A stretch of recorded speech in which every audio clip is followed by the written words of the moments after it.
Hello, everyone. My guest today is Charlie Lee. He's the creator of Litecoin, the most popular alternative currency to Bitcoin. He was previously director of engineering at Coinbase, the most popular cryptocurrency wallet and exchange. Before joining Coinbase, he spent 6 years at Google working on YouTube Mobile, Chrome OS, and the Google Play Games platform. Charlie earned a bachelor's and master's degree in electrical engineering and computer science from MIT. Charlie, are you ready to take us to the top? Sure, definitely. All right, very good. So I was going to ask you, Coinbase is very particular about the currencies it supports, and Litecoin is one of them. I was going to say, how did you get in? But I think I know now. Well, I think Litecoin, the demand has always been there for people that want to buy Litecoin easily with fiat currencies. So, and after Coinbase added it, it was pretty clear that that was the right decision, as Coinbase is now making a lot of money from it, having like large trade volumes. So, and people really want to get their hands on Litecoin and be able to send it to others and use it as a wallet. So what is Litecoin at now? It's the end of the year here in 2017. What are some of the key indicators you look at to measure the health of the coin? Well, a lot of people measure the health with the price of Litecoin. So right now it's a little bit over $60, $3 billion market cap. But to me, like, the price doesn't matter because it's kind of just all speculation right now. What matters is that Litecoin is on pretty much all the exchanges, all the Bitcoin exchange, cryptocurrency exchanges, and it's being used as a store of value and as payments. So what's important to me is just more people using it as a currency. Okay. And so how many total people are using it now today? It's pretty much impossible to figure that out. So how do you know if it's working or not? Just kind of checking the pulse of people talking about it, seeing how many stores are accepting it. How many stores are accepting it today? Hard to tell. Like, I would say thousands. I was going to say, come on, Charlie, you say that's what you track, and then you say hard to tell. Yeah, I mean, it's definitely not as much as Bitcoin, but it's getting there. And I'm happy to kind of, this is like a long-term play, right? It's not like you either make it or you die within a year. So as long as we're around, we're being accepted in more and more places, I think we're on the right track. For folks that are brand new to cryptocurrencies, Charlie, can you explain in just a clear and really simplified way the difference between Litecoin and Bitcoin? Yeah, so the major difference is Litecoin is faster than Bitcoin in terms of transaction speed or block speed, and there's more amount of Litecoin out there. There's 4 times as many Litecoin units than Bitcoin. Why is that important? Just having more, it's kind of the analogy that I've been using for years is Litecoin is silver to Bitcoin's gold. So if Bitcoin is considered digital gold, then Litecoin is, you can think of it as digital silver, where it's cheaper, transaction fees are lower. You can use it to buy coffee or meals without having to pay a huge transaction fee. And you would use Bitcoin more as a store of value and for larger purchases. So as you can see, like today, Bitcoin transaction fees have gone up considerably. It's sometimes $1 to even $10 to send a Bitcoin transaction. And it's definitely worth it for people. I mean, people are using it. People are paying that transaction fee to send Bitcoin transactions because Bitcoin is in the end still the most decentralized and secure and censorship resistant cryptocurrency out there. So if you're paying like millions of dollars to buy a house, you definitely want to use Bitcoin because you get the most security. But if you're just buying like coffee or buying a meal, you're happy using Litecoin, even though it's less secure.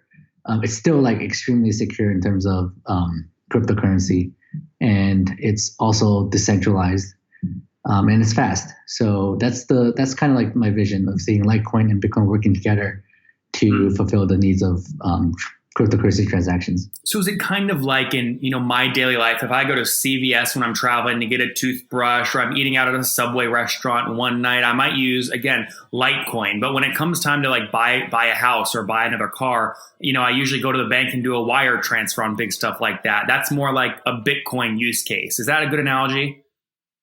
Yeah, it's a good analogy. Another analogy that people can think of is Bitcoin would be your savings account and Litecoin would be your checking account. Okay. So you would keep for long-term store value, Bitcoin is definitely arguably better, and Litecoin is better for day-to-day use. Take me back. Well, first off, what year did you launch Litecoin in? 2011. Okay. And did you do that while you were at Coinbase or after you had left? No, this is before I even joined Coinbase. This was when I was at Google. Okay. So I joined Coinbase in 2013. So when you were at Google, you were working on, I believe, YouTube and YouTube Mobile specifically. What did you read or what influenced you to go, wow, there's going to be a market here. I better go invent the silver version of cryptocurrency? I mean, even before joining Google, I've done like commodities trading. I understand like the concept of gold and why that's valuable and how that's like good money versus fiat currency today. So I've always known that. And when I saw Bitcoin, I realized it's like a better version of gold. The only difference is there's no physical form of it. And because of that, people complain that there's no intrinsic value. But from what I can tell, it's actually just a better version of gold. It's gold where you can send instantaneously from one place to like the other side of the world for low fees, right? I mean, even today, $10, that's like extremely low compared to like, if you want to send like an ounce of gold from here to China, that's going to cost you a lot more than that $10.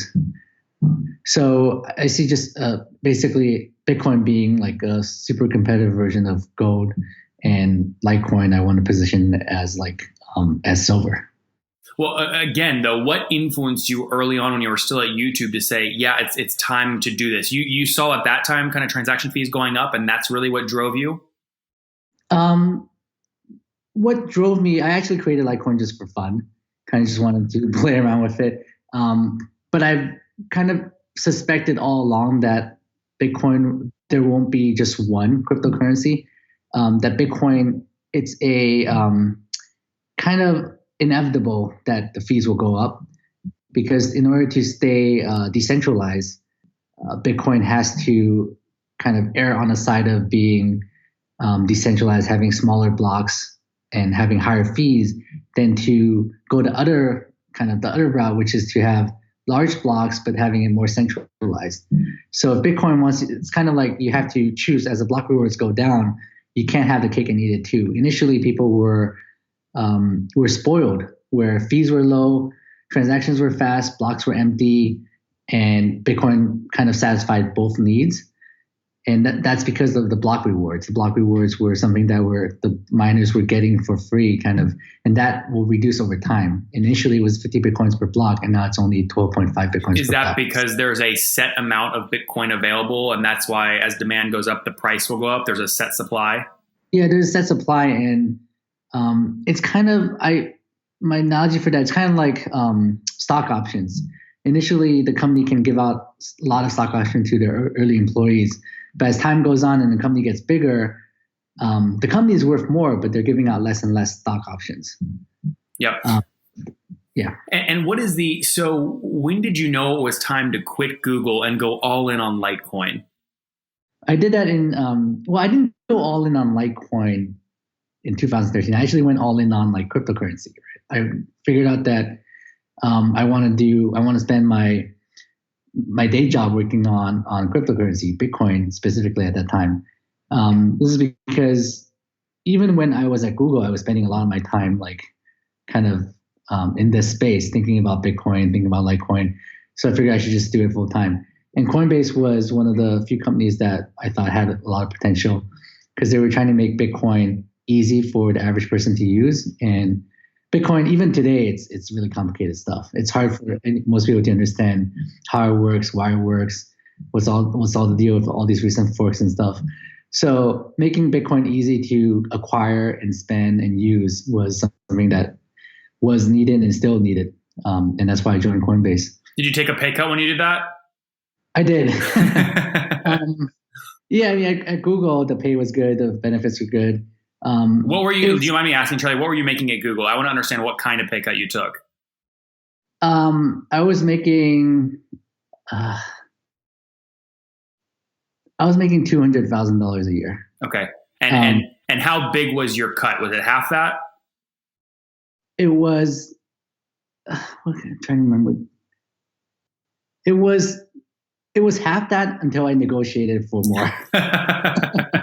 Good. Look, that's a good measurement of like, okay, how serious was Charlie about Litecoin? Now you guys know, right? He took about a 100 grand a year pay cut before he said, okay, I'm worth a lot. I'm going to negotiate more. And then you leave. So you do work at Coinbase. When did you know it was the right time to leave Coinbase? Well, before that, not only did I take a pay cut, I also, instead of like a 5-minute commute, it became a 60 minutes commute. Woo! I was getting from Mountain View to the city to San Francisco. That's almost worse than the pay cut. Yeah, it is. It is pretty much worse than the pay cut. I was spending like 2-3 hours like commuting to work. So unbelievable. Yeah. Okay. So what happens? How many years are you with Coinbase? I was at Coinbase for almost 4 years. I left Coinbase just middle of this year. Just recently, here in 2017. Yes. Why? I figured it was time for me to get back into focusing on Litecoin, which is the coin I created.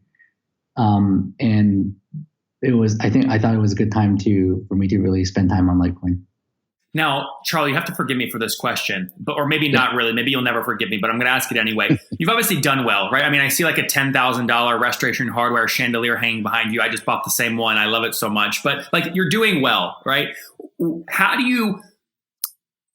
Most people I talk to who don't know crypto, they think, well, if I do crypto, I'm just making the early people billionaires and really rich, and I don't want to help them get rich, so I'm not going to do it. How do you fight that stigma? Like, what would you tell people who would tell you that? Well, I mean, anyone can invest in crypto, right? So people who invest in crypto were spending their own money on something that was risky. I mean, buying Bitcoin and Litecoin was really risky. It could easily go to zero. Even today, I tell people like, don't spend money you're not willing to lose. Like Bitcoin and Litecoin could crash 90%. So is that how do you make money on Litecoin? Is it only if the value goes up, or do you have other deals with Coinbase where you take a cut of transaction fees and all that kind of stuff? I mean, for me, it's only if the value goes up. Like I have an investment in Bitcoin and Litecoin, and if the value goes up, I make money, and that's true for most people. Yeah, and you have the largest holding, right? I imagine since you created the thing, you probably got. No, definitely not. I definitely don't have the largest holding. I know quite a few people who have more Litecoin than me. And why is that? Well, I created Litecoin, but I didn't like pre-mine coins. I didn't create coins for myself, right? I had to mine the Litecoins or buy the Litecoins off exchange, just like anyone else. I obviously believe in it more than a lot other people because I created it. So I was there in the beginning, right in the beginning, obviously. So I had a chance to buy a lot of Litecoins at a lower price. And what is that, Charlie? Is that like a startup? Like when you say you created Litecoin, you know, a lot of founders of SaaS startups, when they create their company, they create a par value that's very, very, very small, 0.0001 cents. They create 2 million shares. You know, they give their founder 1 million shares and they keep 1 million for a 50-50 split, but they pay very little for it. Is it the same kind of an analogy? No, not. It's quite different actually, because Litecoin and Bitcoin, the coins were created by mining. So when I launched it, there were 0 Litecoins out there. You had to actually spend computational resources to mine the coin. So that costs money, right? So whoever's mining it is paying electricity costs. Even today, you're paying electricity costs to mine Bitcoin and Litecoin. So they're paying electricity costs to mine Litecoin, and then there's a market that forms to decide how much a Litecoin is worth. So like I don't control any of that, right? So yeah. I can, if I think that Litecoin is undervalued, I would buy some, right? If I think it's overvalued, I might sell some, just like any other trader or investor. Now you create the mathematical equation though that determines how much is available, correct? Yeah, it actually follows a schedule that is pretty much identical to Bitcoin, because I didn't want to change what I know is not broken. Like I'm not just going to tweak some numbers just because I feel like it. So I kept it very similar to Bitcoin, where every 4 years the reward halves. So it has enough like runway to succeed, right? If you make it half too soon, then the coin before it succeeds, the rewards will run out. Right? Yep. You're overpaying the earlier miners than. So in terms of keeping the code up to date and keep the community strong? Like, is there a company around this, and have you raised capital, like traditional capital for the company? How are you funding all this? Yeah, so just this year we created a Litecoin Foundation, a nonprofit organization that takes donation, and we sell merchandises to try to raise funds.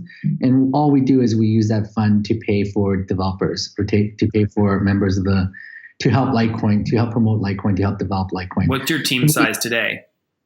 Our team size is 5 core members. At various degrees of depending on how much they work. A lot of our team members actually most of them are volunteers, right? We don't pay them a lot.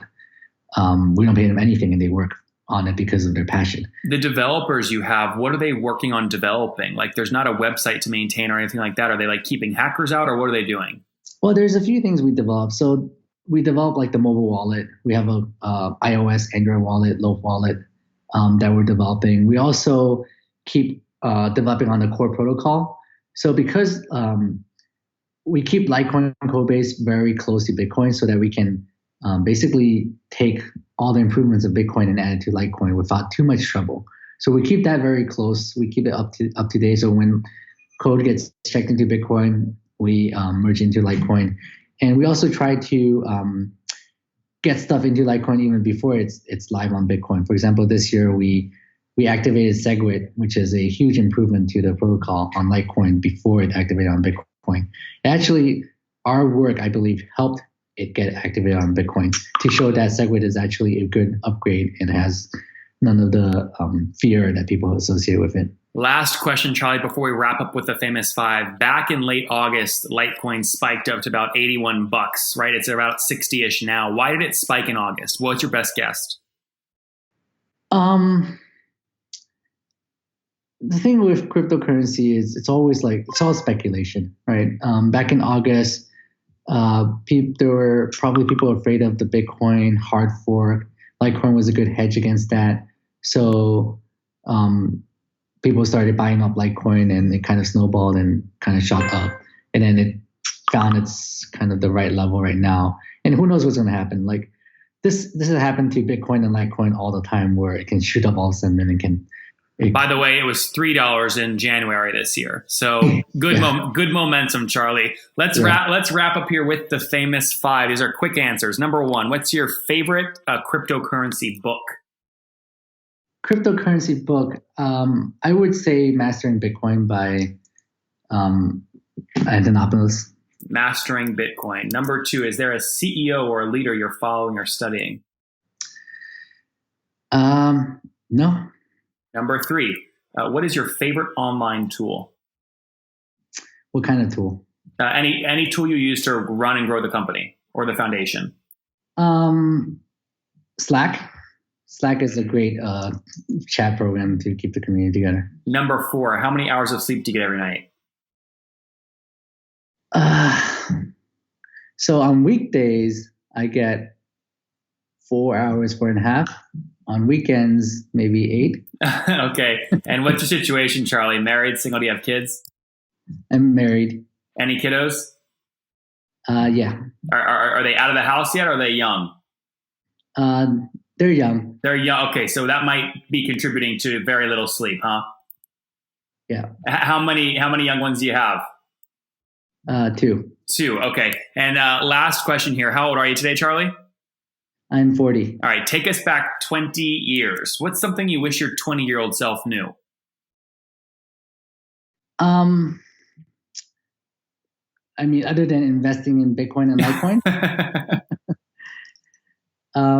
Let's see. So what I wish I knew, I would say work on things you enjoy as opposed to things that make you money, and money will come. There you guys have it from Charlie. Work on things you enjoy instead of things that make you money, and the money will come. He was at Google many years ago when he started tinkering with Litecoin. He then said, I want to do this full time, joined Coinbase closer to 2013, took a big pay cut to do it, and tripled or quadrupled his commute time, which is a bigger deal. Now, obviously, Litecoin is growing from $3 back in earlier this year to about 60, 65 bucks today. It's really the silver to Bitcoin's gold. Charlie, thank you so much for taking us to the top. Thanks, Nathan.